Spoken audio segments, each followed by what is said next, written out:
Welcome to the Behold Your God podcast. I'm John Snyder, and we're doing something a little different today. We're going to be able to interview a man named Joel Tiegreen. And Joel is a missionary to Turkey, but he's back home right now, and we're going to get to why he's back home. So we've been following Joel's story, but really as we follow Joel's story, we've been seeing the activity of the Lord, the faithfulness of God and the kindness of God in the midst of some pretty difficult circumstances.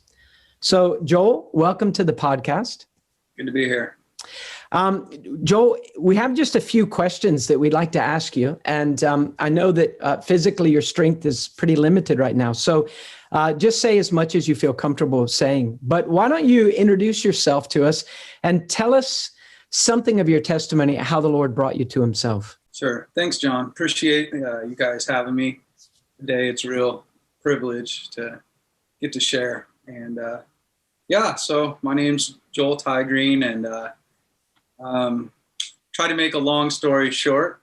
The Lord has just done a mighty work of grace in my life, like he's done in yours. And I was raised in a Christian family that was not real grounded in the theology that we would love.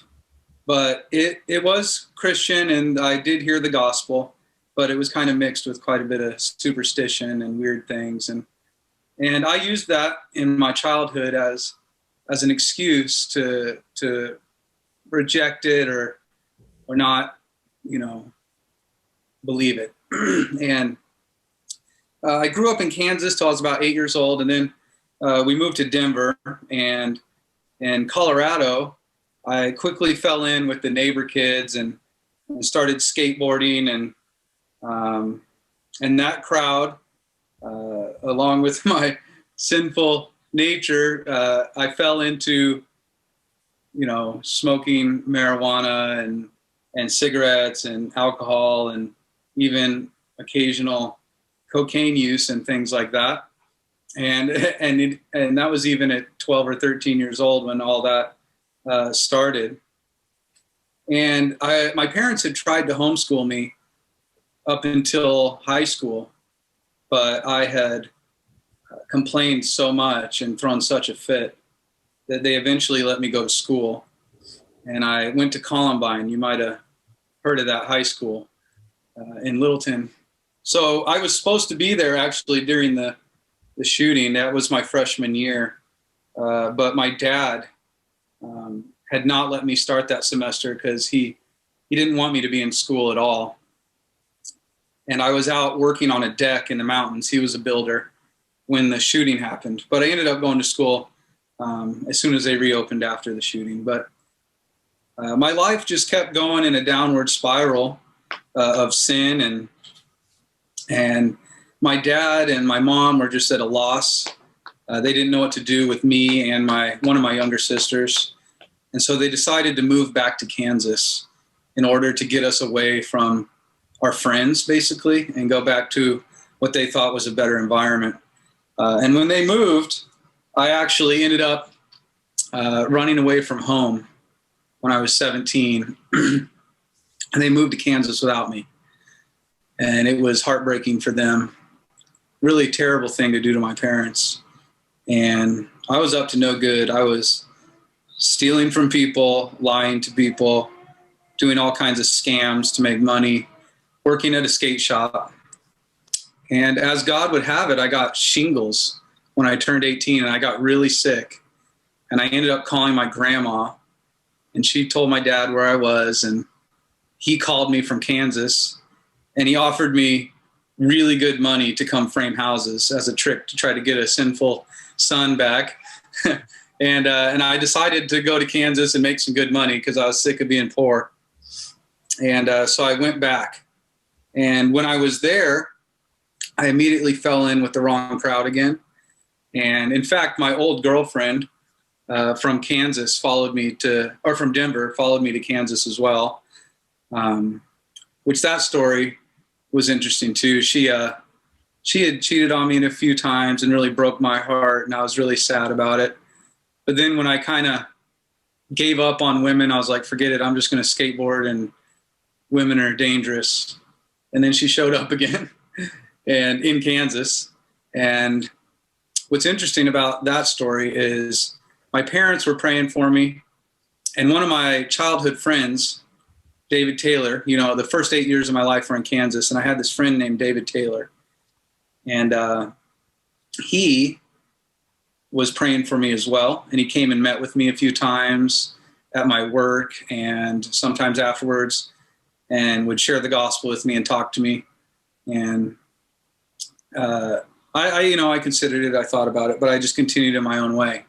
Well, make a long story short, one night, this girlfriend who I hadn't seen in a long time, I actually, ever since she cheated on me the first time, I was I didn't want to like invest anymore. And so I didn't care that much.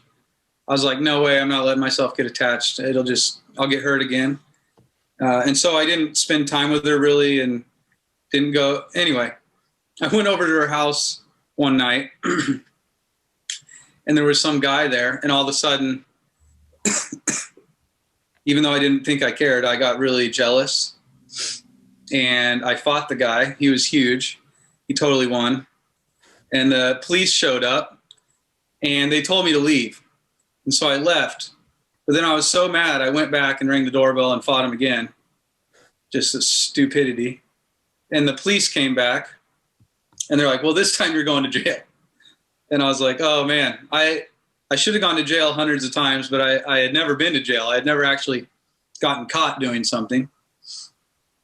And I went to jail, and it was absolutely humiliating. They strip you down, and at least in Kansas, and they scan your eyes and take pictures of your tattoos and your scars, and it's not a good experience. And so I grabbed I had a phone, and they gave it to me to look up phone numbers. Although I wasn't able to call with it, I was able to use my one phone call. And I called like several of my friends, and it said, this number is no longer in service. It's been disconnected. And I looked over at the police at the kiosk, and I was like, are they messing with me? These are my friends. I just talked to them like a few hours ago. What's going on? And then I had a piece of paper in my pocket with David's phone number. And I called him at 4 a.m. to ask him if he'd bail me out of jail. And he was awake, and he said he was praying. And I was like, what a weirdo. Can't believe he was up at 4 praying. Well, anyway, he came and bailed me out. And he shared the gospel with me again. And I had been really broken since I got in the jail, but not so much about sin, but just my situation in life was bad. I didn't like it. But what was amazing is when he shared the gospel with me in his car afterwards, I was really cut to the heart, and I saw just how wicked my life was, how foolish it was, how evil it was, and how much I needed Christ. And it was really miraculous. I went to his house.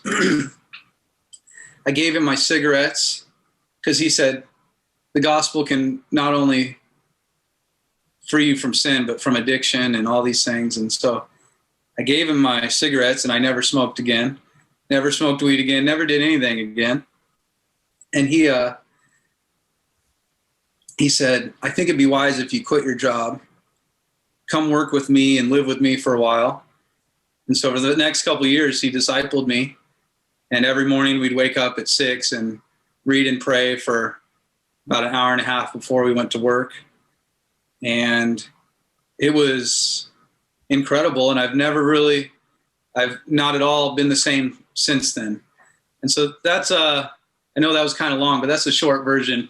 Yeah. But it was a beautiful story. And mercifully, I didn't get convicted of any felonies. The judge actually, the pastor, David's dad, came with me to court and said, sir, I want to testify that this man has been changed by Jesus Christ, and he's not the same man who committed those crimes and fought that man.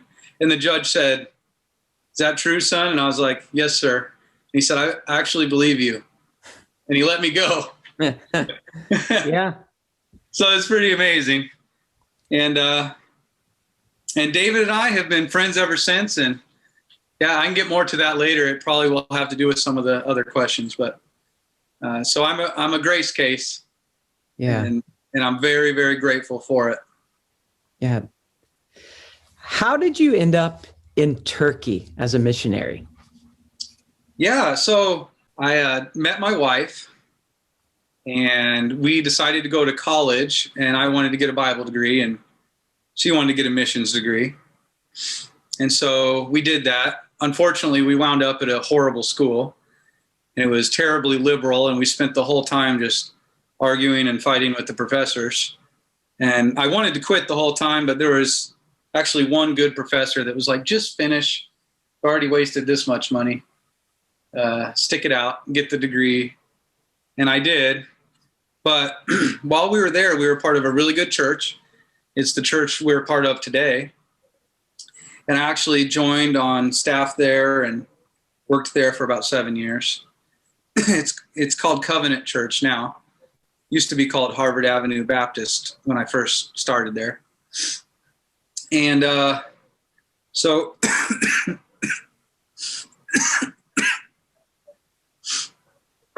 we had a real conviction that we wanted to go and preach the gospel somewhere. I felt that I had a gifting for evangelism, and so did my wife. We aren't scared of people that are different. We were constantly having homeless people live with us, and drug addicts, and just lots of things that some people would be nervous about. We were nervous sometimes too, but I don't know, we kind of liked the adventure and seeing God at work with people that seem hopeless. And so we started to think about Muslim countries, and we heard about the need. And my pastor, we went to a T4G conference, and we heard this amazing David Platt sermon in like 2012 or 14, I can't remember. And we were really convicted about it. And I think it was called like The Sovereignty of God in Death-Defying Missions or something. But it was a good sermon. And I was just even more convinced that I wanted to be, a church planner or missionary. And then we went to a conference at Desiring God, and Max Stiles preached another amazing sermon. And we were all in tears. I think about 5,000 of us were all in tears. And my pastor leaned over and he said, "Are you ready to go?" And I said, "If you'll send me." And so that's where we decided to start looking around. And we decided to check on the countries that we knew were very needy and that we knew people there. And so I visited Indonesia and Papua.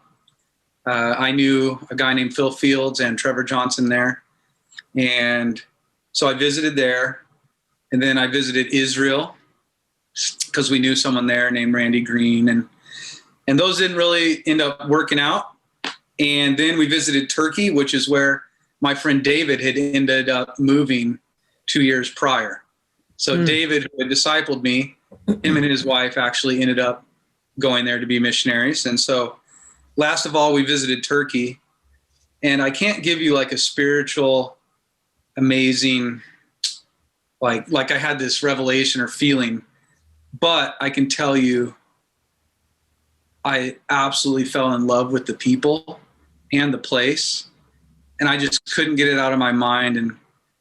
And I knew I just wanted to live there. And I had hoped to die there too. And so I came back and we made a plan. And so we decided how we're going to learn the language, how we're going to do all that. And we made a plan and we went to Turkey. So we just made a decision and didn't want to ever turn back. So that's how we wound up in Turkey. Is we knew David. And when I first visited Turkey, I thought they spoke Arabic.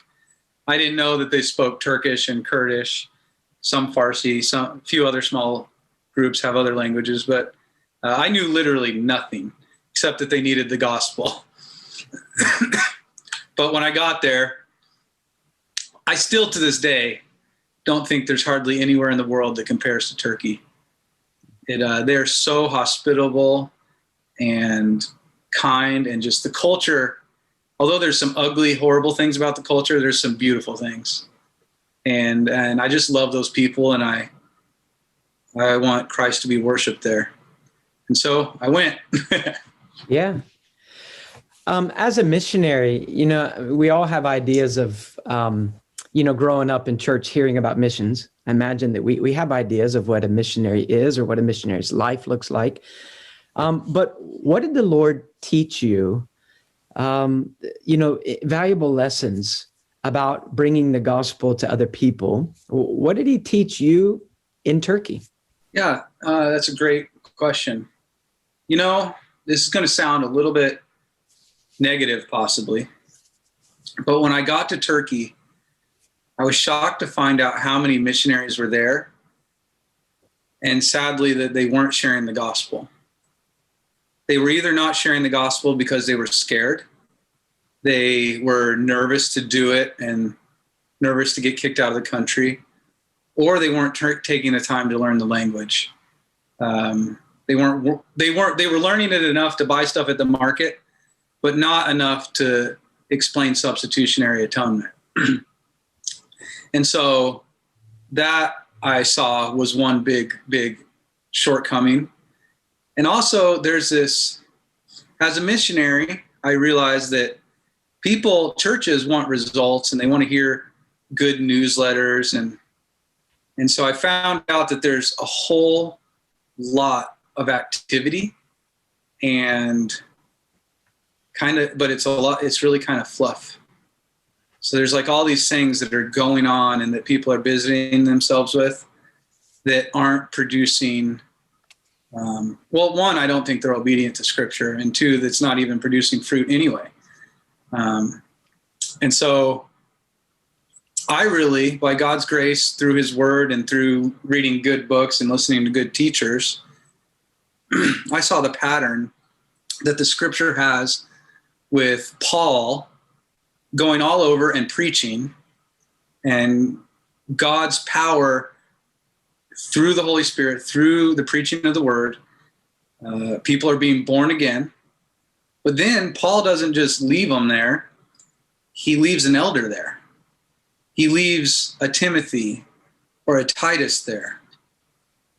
And then he tells them to teach, to imitate him, and to appoint more elders. And so I came to realize that a lot of people are doing it wrong, basically, and that we need to refocus on making biblical churches that evangelize the center of missions. Because the people, just like everyone in America, needs a solid church that preaches the word, that administers the ordinances, that has church discipline and follows through on it. Just like we need those things here, it's needed just as much or more in foreign countries where they're new believers. And so that's what we committed ourselves to, is we wanted to preach the word wherever we were and see biblical churches started with men leading those churches who were qualified by the qualifications of Scripture. Mm-hmm. And so I think that's what Turkey needs. Right now there is a flurry of activity, but the majority of it is not in line with that.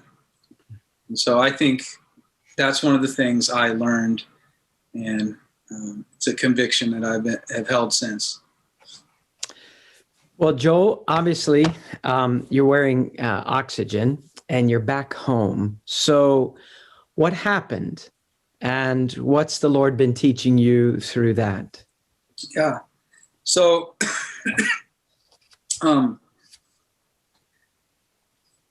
so actually, what's the date?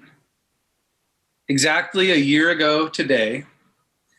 So in Turkey, every 6 months, you have to leave the country and come back for visa purposes and for your driver's license. And there are other ways around it.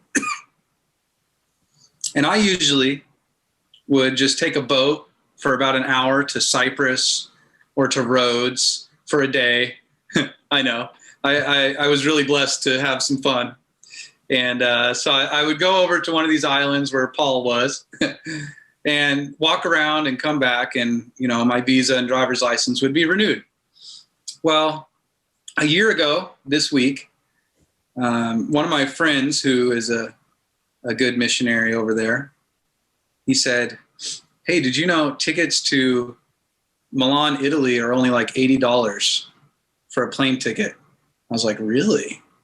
And so anyway, we flew over there with our family and went to a Christmas market and saw some old churches, and my arm started hurting while I was carrying. We had 4 kids at the time, and Emily was 8 months pregnant. And she walked like 150 miles while she was like, 7.5 months pregnant. Kind of amazing, because we walked everywhere. But my arm started hurting really bad. And I carried my 3-year-old son. He was 2 at the time. I carried him almost the whole way because we didn't want to, we forgot to bring our stroller, actually. And so and they were so expensive over there. It was like, it would have just ruined our budget for the trip. So I was like, I'm just going to carry him. So I carried him all around Italy, and my arm was just killing me. And when I got back to Turkey, we noticed it was swelling up really quickly. Like every day it was getting bigger. And it was right here, right there. And so I went to the doctor, and he said, oh, you must have pulled a muscle. No big deal. It should go away. And then a month later, it was like twice as big. And I was like, this is not looking good. And so I went back to the doctor, and he panicked and was like, that's not normal. That's really bad. And they did a CT scan, and sure enough, it was a tumor. And they thought that it wasn't cancerous. Hopefully not. And so they did a big biopsy, and the biopsy came back as inconclusive. And so then he's like, well, we have to remove it anyway, because it's really large and it's cutting off your vein and your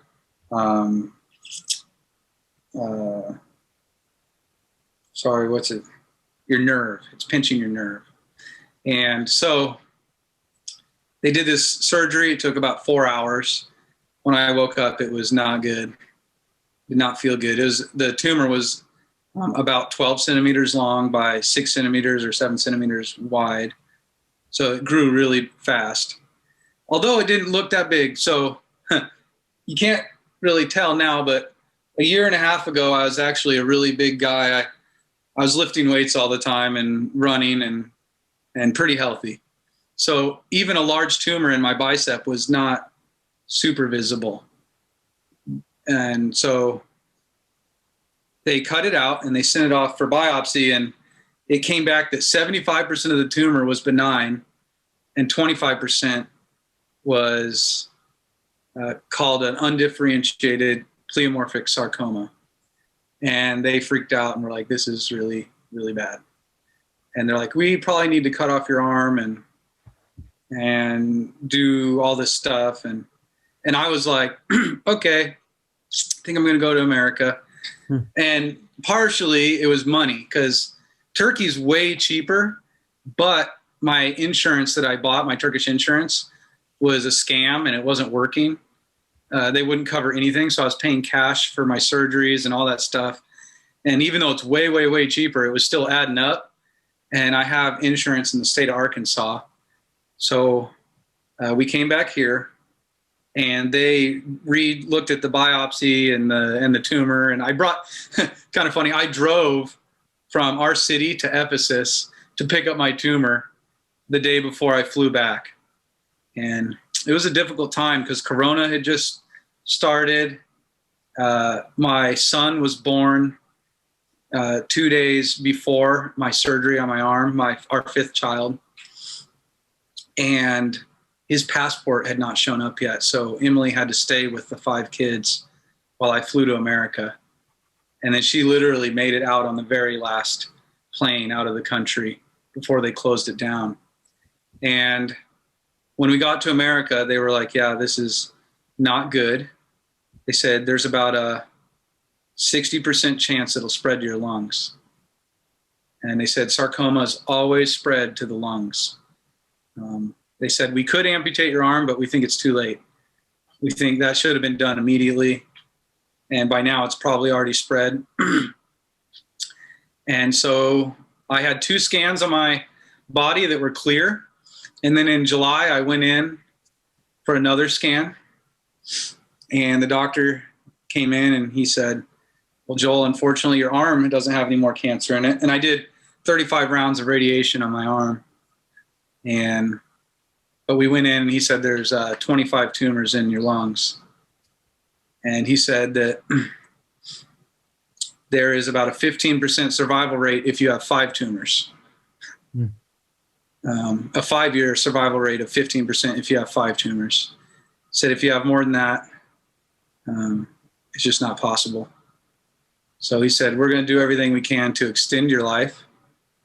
And so they've done lots of chemo and immunotherapy and other stuff. And so far, none of it has done anything. And the cancer has continued to grow really quickly. And so the doctor, 3 months ago, he said I would live 3 months. One other doctor said I could live 4 or 5 possibly. So that's where we're at today as far as my physical condition. But the Lord has been very faithful through it all. My theology hasn't changed at all. I'm so grateful that God saw fit to teach me what biblical suffering looks like and what its purposes are before we got to this. And that has been huge. But he's reminded me of it, and it's become more precious to me now that we are suffering in this way. And there's many verses that they're cherished verses for all of us. But when you're going through something like this, they're deep, and they're close to our hearts. And you think of Romans 8:28, and all things work together for good for those who love God.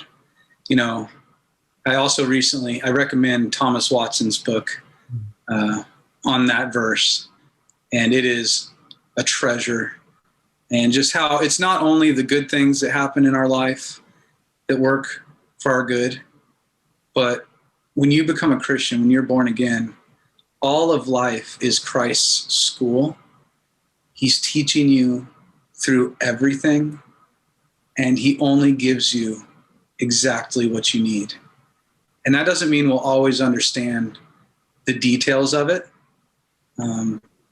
I can see, because of my sinfulness, some people think, I have friends and people that think I'm like a great missionary, and they're very confused. Just a man who was saved by grace, and he saved me. He changed me. He worked in me, and it was a privilege to do anything with him or for him. And even our time in Turkey was a complete privilege. I never once thought of it as a burden or suffering. The whole entire time, I enjoyed it so much, sometimes I felt bad. It's like, do I really get to do this? Do I really get to be here in this place with these people sharing this good news? And so,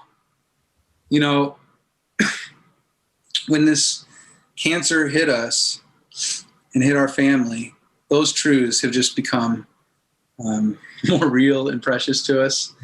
And there's also one in 1 Peter chapter 1, and I think it's in verse 5 and 6, where he says, if necessary, you've been burdened with various trials.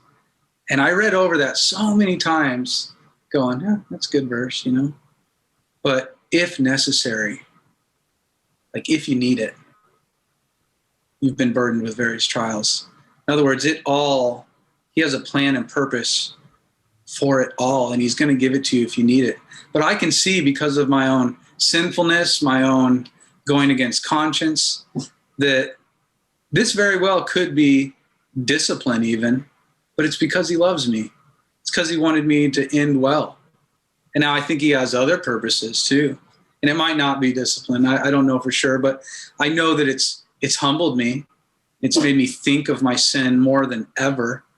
And it's made me think of Christ more than ever. And that's a thing that I cherish so much. And so just God's purpose in our suffering, and not even extreme suffering, but even in little things, daily things, we should acknowledge that those are part of Christ's school, and he's going to teach us if we'll let him, if we'll pay attention. And so that's something that my wife and I have been learning through this time, is that he is good and that there's purpose in this, and that we know we need it. My cancer is necessary. Since some of the people that will be listening to this have access to our God through prayer, through Christ, can you give us some things that you would wish that that we would pray for you and your family? Sure. The actual event of dying isn't real pleasant. I almost died 2 weeks ago, and I wasn't fearful, but it just wasn't pleasant. And so, but my kids were scared. My wife was. And so I just pray, if you guys could pray for peace and trust for my wife and kids, and that the Lord would help her, if he chooses to take me, which it looks like he will, if the Lord would just give her extra strength to shepherd my kids, our kids, and that he would save our children and use them for his glory. And I haven't finished the race yet, so I appreciate prayer to finish full of faith. I haven't doubted or worried or been fearful yet. And I know that's by God's grace and through the prayers of his church. And, that's actually another thing we've been so blessed by, is we're just baffled by the love of God's people for us. We totally don't deserve it, but the church is truly otherworldly. It's not of this world. His people are completely different. There are churches and people that have literally no money that have been helping us out financially. And it's just so humbling and so beautiful. And so we would be grateful for prayers in those areas. Certainly. Well, Joel, thank you very much for taking the time to be with us. And just to give us, just a quick panoramic view of the faithfulness of the Lord in your own life. And we will be praying for you. Well, thank you for joining us for this interview. If you want to know more about Joel and the kindness of the Lord to him and through him, you can find in the show notes a link to his YouTube channel. Also in the show notes, there will be a place where if you want to help in concrete ways, it'll direct you toward that.